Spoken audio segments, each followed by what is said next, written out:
Sector Report is proudly brought to you by Tower, Rural Insurance Specialists.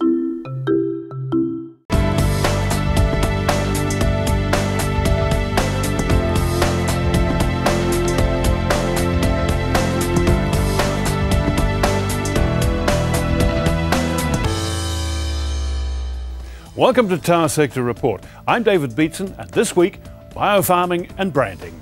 As Silver Fern Farms takes its brand to Britain and farmers scope the future for biology-based farming. Biological farming system will revolutionize sustainable farming in New Zealand, and only time will tell. Well, more than 270 delegates turned up for New Zealand's first National Biological Farming Conference in Rotorua last month. Their mission? Reduce environmental impacts without compromising on the economics of their farming operations. How? Well, by using biological tools to improve soil and water quality and nutrient cycles. Here's our Rural Affairs correspondent, Drew Chappell. On the face of things, New Zealand is in the midst of a farming boom. High commodity prices, particularly for dairy, sheep meat, beef and wool, are propping up our economy in a time of global uncertainty. And it's all based on our pasture, turning our grass, and in particular our clover, into profit-making food and textiles. Until now, that's all been good news, as fertilisation technology allows us to get more and more out of our soils and grasses, and hence more out of our animals. One group of people, however, believes the time has come for a rethink around how we farm, especially given the pollution evident in many of our waterways and the poor state of much of our productive land. This conference is a unique one. It is unique because this is the first time any scientific conference has been given equal importance for scientists as well as farmers. We know scientists are good at doing what they do in terms of research, but at the same time farmers are also like scientists because they observe things. Observation is science. So they look at different angles, but both are, for me, both of them are scientists, but at different levels. Soil science is a tricky business. As farmers well know, your pasture health is the be-all and end-all of your business. It's a contentious area though, never short of debate, especially between organic advocates and the so-called conventionalists. What sort of fertiliser, if any, should be applied to pasture and when? Is strip grazing helpful for production or harmful to soil health? These are the questions that came under discussion at the first ever Biological Farming Systems Conference in Rotorua, held at the end of October. Dr. Gunnar Magishan says he too was once a sceptic, but a fateful walk through a paddock changed his life. I initially did not believe in biological farming system, but after visiting the farmers and the farms, my mind has opened up. I wish more scientists look in that same area, because science is observation, and if we can, if it has changed my mindset, I'm sure it would change others also.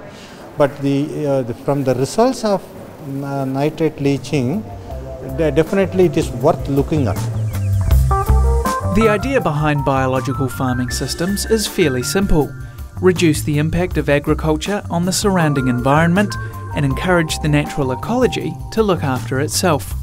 As a relatively new idea, there are still no hard and fast rules around what is and isn't part of the system, except large amounts of chemical fertilisers. They are definitely a no-no.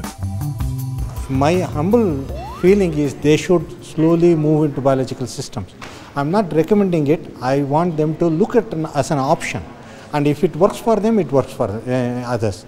Because from our experience, for 1 year of research, we have found there is definitely reduction in nitrate levels in biological system when compared to conventional systems.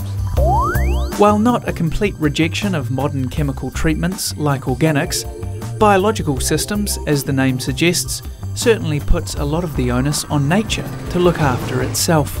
Proponents like long-time organic farmer Cheryl Prue say the easiest thing for any farmer to do is simply dig a hole and take a look under the grass. There are so many farmers out there, conventional farmers, that don't know what happens underneath the soil. They have never dug down, and they wouldn't know whether their roots are going straight down. They wouldn't know that if they pull a little wee root, and if it's elastic, that it's got calcium in it. If it snaps, the available calcium is low. They wouldn't even know how many worms they had. They can see, okay, they've got grass grub, they can see the damage, but they don't think to dig a hole. It's a really cheap option that the farmer has to figure out, well, this is a really good way to start figuring out what the health of my soil is. She says biofarming may well represent a more palatable change for those too nervous to take the big plunge. That's why people have started to refer to it as biological production rather than organic, because organic has been tainted with that certification issue and the rules and regulations and the auditing, and that's all pretty onerous. So once you've got just biological production, then the farmer feels that, well, he can go at it at his own speed. They can use whatever products that they like. They don't have to, their suppliers that's supplying them with their product don't have to jump through all the hoops that that BioGrow, for example, might dictate. Yes, you can put on that, no, you can't put on that. You have to get permission to put on this one.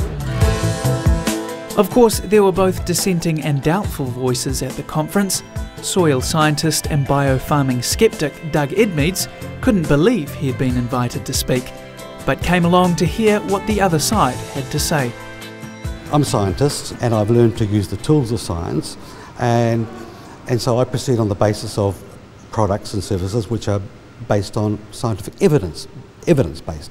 Many people have been hooked up in what is called postmodernism philosophy, which says that science is just one story. We've got our own story, our experience. They would claim that it's legitimate, everyone's opinion should be given equal value. I don't agree with that.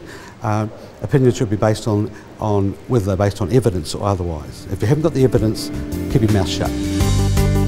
In order to try and settle the matter once and for all, the nearly 300 delegates then boarded buses and headed off to Edgecombe to examine the neighbouring pastures of two dairy properties, one a biofarming convert and one conventional. Peter Berryman and his son-in-law Danny farm a 200-strong milking herd here just outside of Edgecombe. Peter says he hasn't used drenches or worm sprays in more than 5 years, and compared to his neighbour, his soil and animals are in better health. Far from settling things, however, the two pastures only served to inflame debate over what exactly the signs were showing. When you walk through that paddock, how much raw cow dung did you see? And you walk through this one, how much have you seen? Now, we were told that once you leapt the fence, you could tell the difference. That was going to be soft and this was going to be hard. Well, did anyone else have that experience? I didn't. That last voice, of course, belonged to Dr. Edmeades, who remains unconvinced of the group's claims. In any case, the movement does seem to be gathering momentum, although all involved are eager to see more money put into examining the science behind it all. There's a comfort zone thing here. There's that mindset, that paradigm shift that has to go on in their minds, and try doing something that you feel so out of your way, out of your comfort zone, that it's just too impossible, it's just too hard, and they'll fail. That's the bad thing. Then they'll fail and it doesn't work. The idea of bringing them together is to have an open discussion, a positive debate if need be, but to understand each other so that we can make one step forward. Biological farming system will revolutionize sustainable farming in New Zealand, and only time will tell. Drew Chappell reporting. Well, biological farming is just the beginning, according to one keynote speaker at the Rotorua conference. So what's next? Find out more after the break.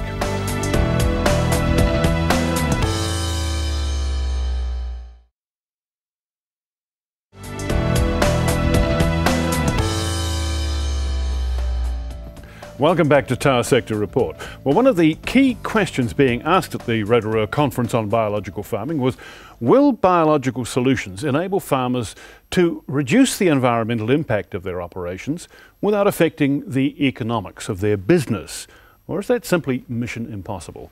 Well, Brendan Hawari, who is Managing Director of Organic Systems, is described as a multidisciplined practitioner in sustainable organic production systems, integrated resource management and land use design. Brendan, welcome.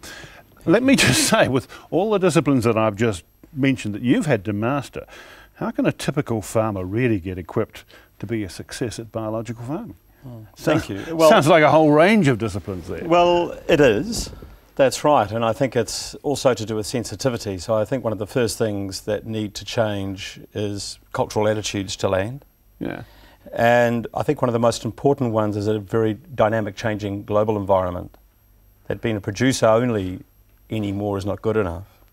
To understand that we are in a total marketplace and there is a consumer wanting products, and that this is really the relationship. People in between, the service providers in between, should be focused on service and allow producers really to understand the market and get those closer, because that's what the consumer internationally, whom we sell to, is wanting. They're wanting a relationship. So I think it's a very interesting... Well, I just want to come in there because, I recently had some of the egg producers in, and they were saying, look, we can offer free-range hen eggs, if that's what people want. We offer factory-produced eggs. But I'll tell you what, they're buying the factory-produced eggs and they're buying them on price. There is price, but remember who is our customer. Yeah. And I think this is important. There are certified organic eggs being sold, shipped weekly out of New Zealand to markets right through East Asia as well.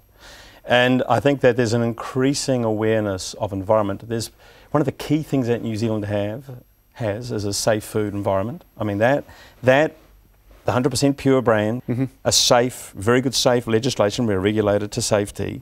And so we're all at that benchmark, and people are wanting more to that. And it's a big world, and we're small players in that. And so we should really be focused on what we're doing. Okay, when the conference was being organised, its mission was described by some as finding biological means to reduce environmental impacts without affecting farm economics.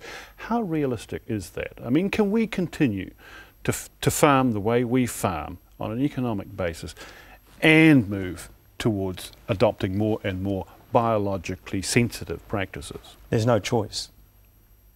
And I think that if we want international research and understand the platform now, food, energy and socio-political unrest, these are the three big things. They're all integrated, happening internationally.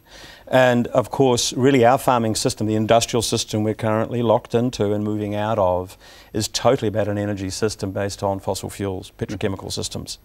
And that age is over.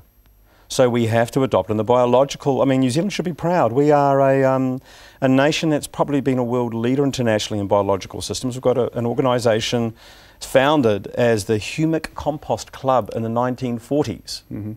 And the recent science at this conference was all about humic acid chains. So we have a lot of long history of publishing and understanding this information, and the economics of it is that's where we have to go, because the inputs provided into the system are a lot less. And the services are readily available in New Zealand to move there now. So the only thing stopping farmers is themselves. We are in a marketplace. Understanding that market, the opportunity we have as a country to service, because we don't feed the world. I mean, this myth, that's the industrial myth, that we are part of a global feeding the world, that is part of that industrial myth. It's over. But don't we have a duty to actually produce as much food as we can while we've got the means to produce it? Because while we may not feed the world, anybody who produces food in a starving world is actually ahead of the play, aren't they? No, it's not a starving world. Well, a lot of it is. No, but not whom we feed.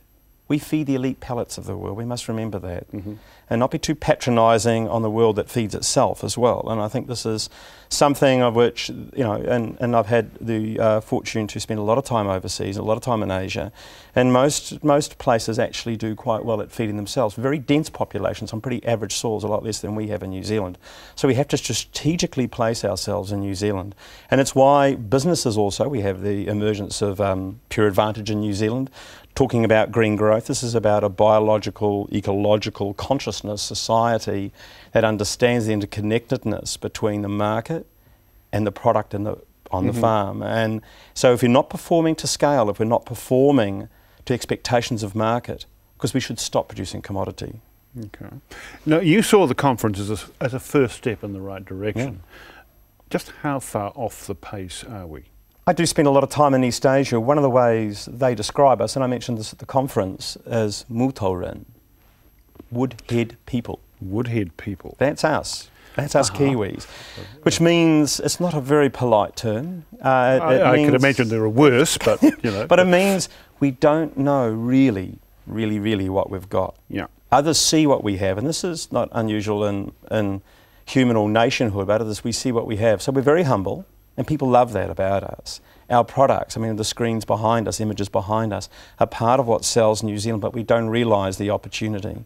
So this value chain, understanding that and becoming a little smarter, a little more confident in market and cooperating in New Zealand. So we've got to get away from this competitive model into a much more cooperative, collaborative model, and thinking about New Zealand as a biological opportunity to demonstrate to the rest of the world. So yeah, I thought the conference was a fantastic step towards that. Okay, you actually have endorsed in the course of this interview the value proposition of the 100% pure brand. Yes. Well, it's taken a bit of a battering. Is it sustainable? I think as an aspiration, it has to be. You sound like John Key. Well, John Key got hammered on it overseas, you know, and rightfully so, because what you said is also true. It is a myth in its sense, but it is aspirational that we really do need to be working towards that. No other nation in the world could do it. Our politics is extremely simple. With full respect to our Prime Minister, global context, he's a village headman. Could organise this country pretty quickly in a direction where markets want. We're lacking vision. I think that the biological, to move towards biological, we've got to see it as a continuum and its ongoing progress. And organics is well beyond that, but as a great step towards that, is where we should be going. Just very quickly, I mean, one of the things that it seems you've got to have is you've got to have systems of standards, certification, auditing, sure, and branding. Yeah. Is that a correct Absolutely. analysis? How far The market demands how it. far on the road to having that framework are we? Well, we do have internationally reputed certification agencies, BioGrow in New Zealand. There's also Assure Quality. We have domestic systems as well for that. So we have internationally recognised, accredited to international standards. And they've been around for over 25 years. They've been leaders in environmental standard setting. So we have the structures in place, but no support. So when I say the support is in a pure market sense, if this is going to be a strategic direction for the country, we need to move into that. And the biological farmers need to understand that international markets now for organics and other products are regulated. So if they want to go to market, they're going to have to enter into a regulatory system, and that means they're going to have to be certified. And there's a lot of work for the organic certification sector to also be doing. Brendan Hawari, thank you very much. Thank you very much. Brendan Hawari, Managing Director of Organic Systems. Well, if branding is part of the path towards sustainable agriculture in New Zealand, stand by for another step on the journey. Coming up next on Tower Sector Report.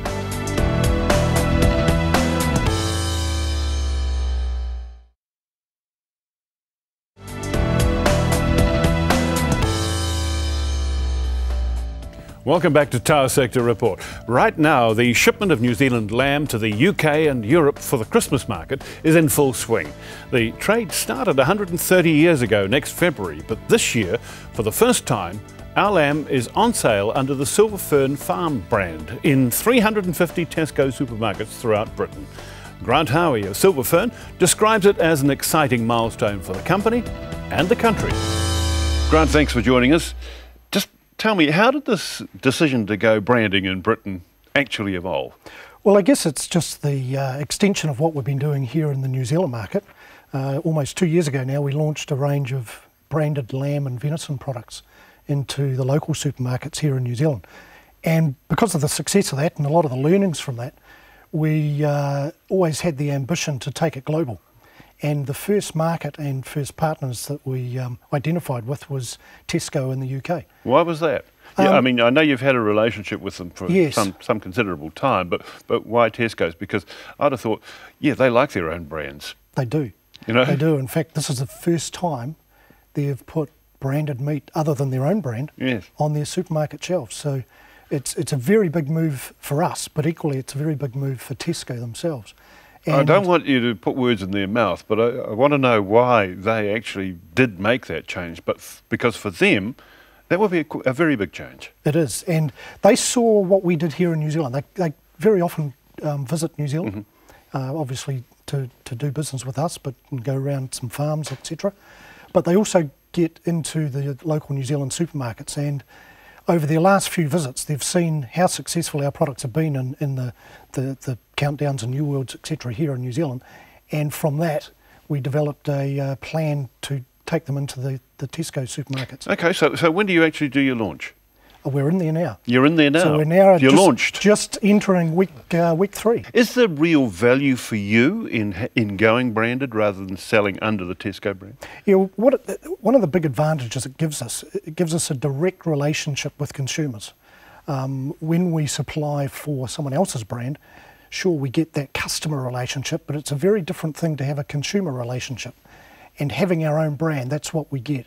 So we're getting feedback directly from consumers about our products, our brands, our packaging, our advertising, all of those sorts of things. So, but you're actually selling as a niche against the broad range of Tesco offerings. Did right. So in that sense, where are you niching yourself?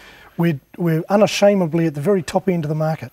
What does that mean, value-wise? Value-wise, the prices, the retail prices can be up to 50 to 60% higher than a standard piece of lamb. So we believe we can get that value by the convenient packaging, the recipe instructions on the packaging, the consistency, because we've selected the very best cuts. So consumers are guaranteed a very good eating experience. Well, you're a known commodity here, but in the UK you're not. That's so right. what are you doing to get cut through, to reach the consumers, to establish the relationship? Yeah. Because you're starting from scratch. That's dead right. And that's the big challenge. And it's going to take some time. So this isn't a short-term play. This is a long-term strategy here. It takes many years to establish a brand in any market.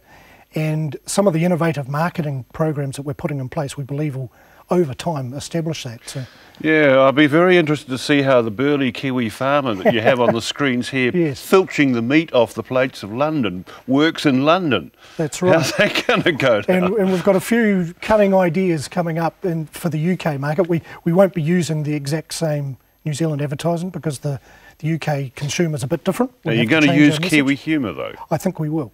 What do you mean you think we will? Well, we've got some plans for the new year that to get that cut through. Give us a sneak preview. Give us a sneak preview. I couldn't let the cat out of the bag yet.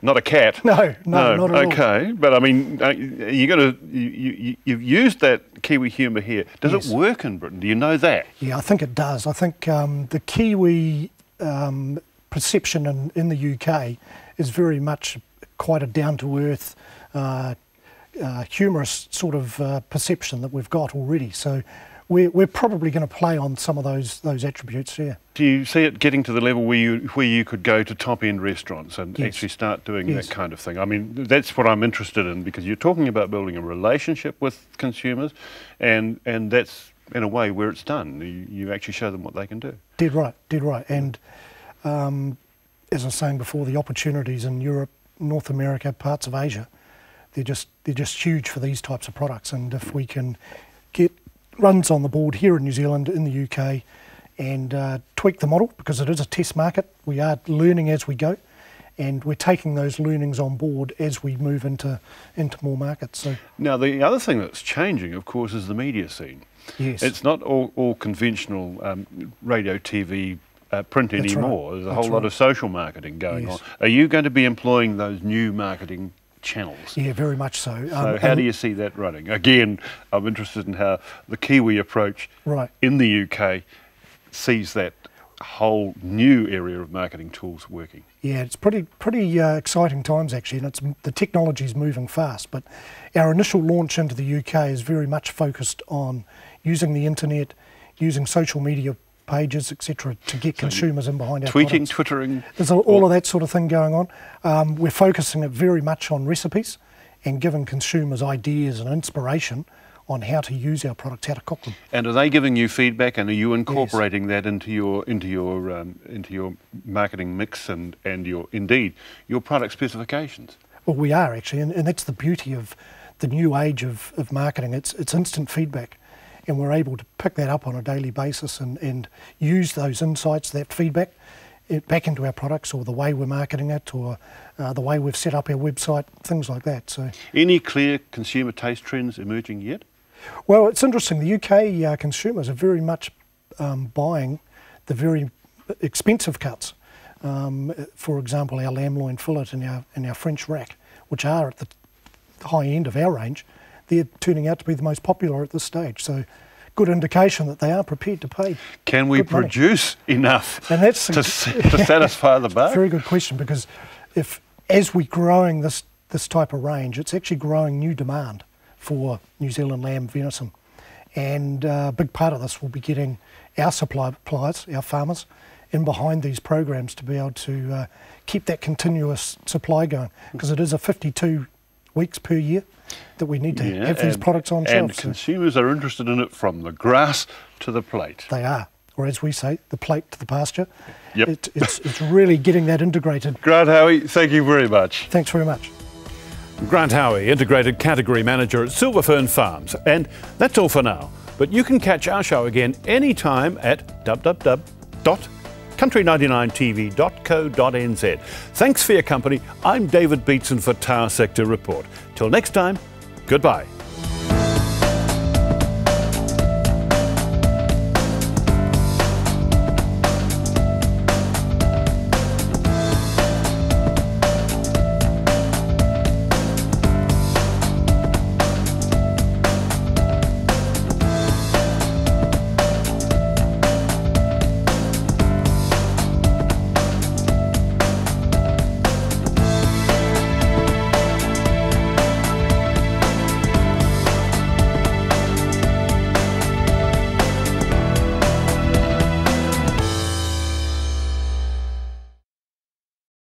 Sector Report was proudly brought to you by Tower, Rural Insurance Specialists.